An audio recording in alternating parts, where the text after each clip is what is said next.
My job as a storyboard artist is really to provide the first visuals for what a film is going to be, for what a film or a television show or a commercial is going to be. Figuring out how a film is going to look from shot to shot and illustrating the characters' performances and illustrating their environment, where they are and how they're interacting with one another. The drawings themselves are not going to end up in the film. They're going to serve as the kind of like the blueprint for what other artists are going to then create afterwards. Because animation as a process is so labor intensive, it is very useful and often like almost mandatory to have some kind of a plan for what you're then going to do later on.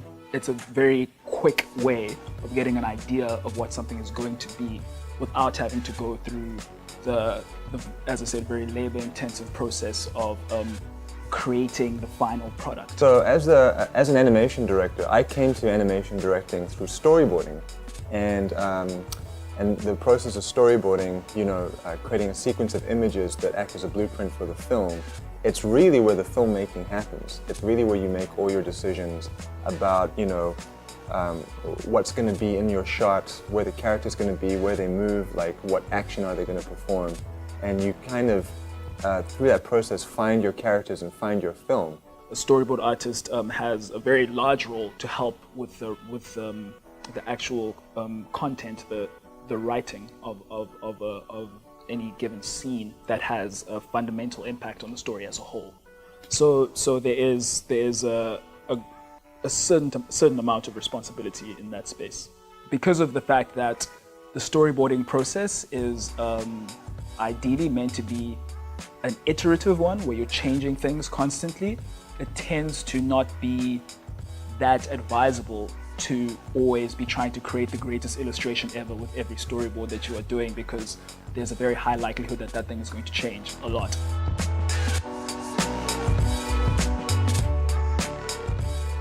It's a thing that all artists struggle with, not only storyboard artists, but storyboard artists especially, because so much of what you do never winds up seeing the light of day. You do need to have a certain amount of faith that the notes that you're being given are geared towards making this thing better,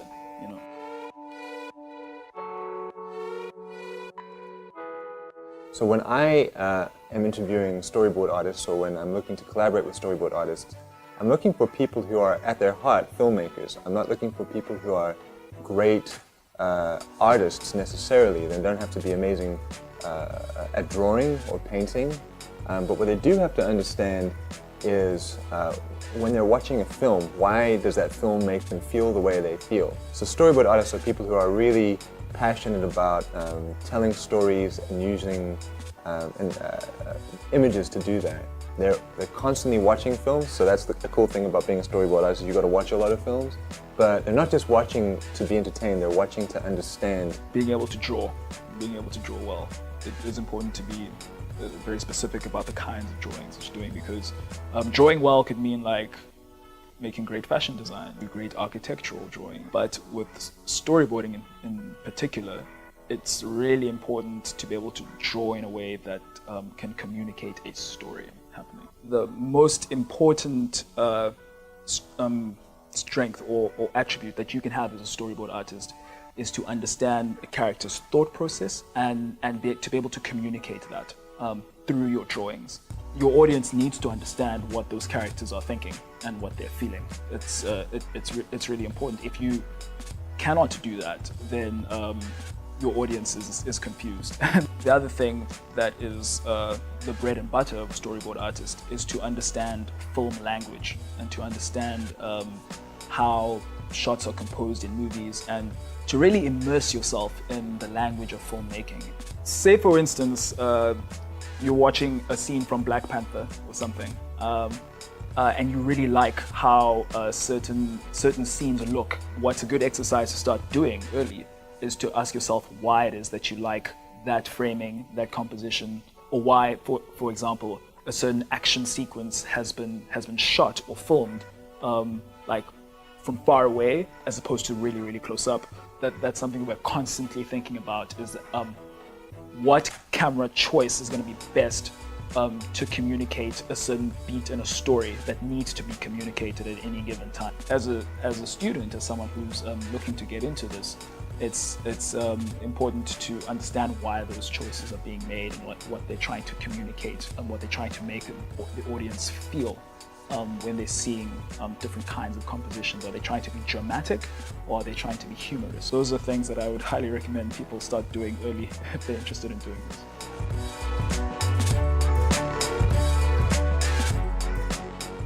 So probably the most difficult part of storyboarding is the amount of time it takes to do the number of drawings that you have to do. Even if you are keeping your drawings relatively loose and rough, it can still be time consuming to be constantly iterating and constantly changing what that thing is going to be in the pursuit of the best idea that you can get. It can be very intense, and not everybody has the right personality for it. Not everybody understands that, you know, the process is a collaborative one, and that the vision that you're trying to put across is sort of more of a collective one and not necessarily only yours.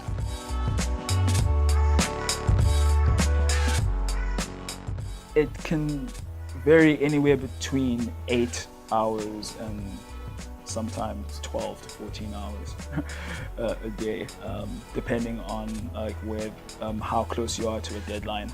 There are times where you are going to be having to do some overtime in order to get something done, and that can often mean weekends as well.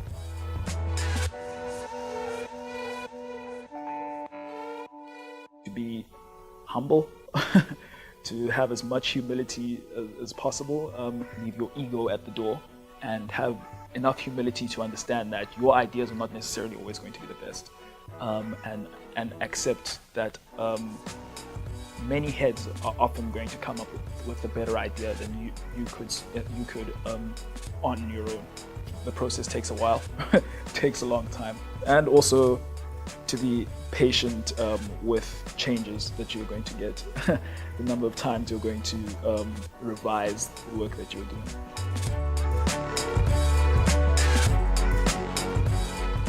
If that is all you can do, you don't necessarily have access to a computer, don't feel too stressed about it, because that's sort of the bread and butter skill. So if you can just practice drawing on paper, that's fantastic. However, if you do have access to computers, it is highly advisable to make yourself as computer savvy as possible, as early as possible.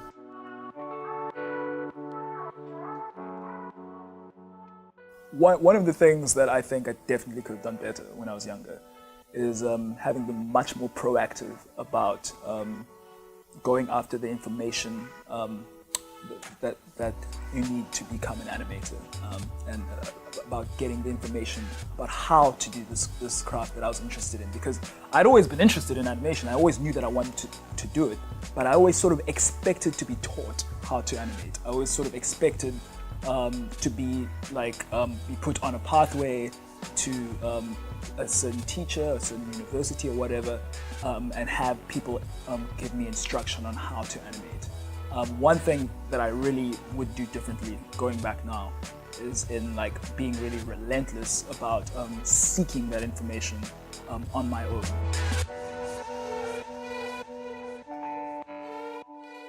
I would say that the internet would probably be your best option, and literally Google is your friend. If you are persistent about pursuing a certain subject, you will ultimately get a lot of the information that you need. You might not get all of it, but you definitely will have enriched your own knowledge about how this craft that you want to do works.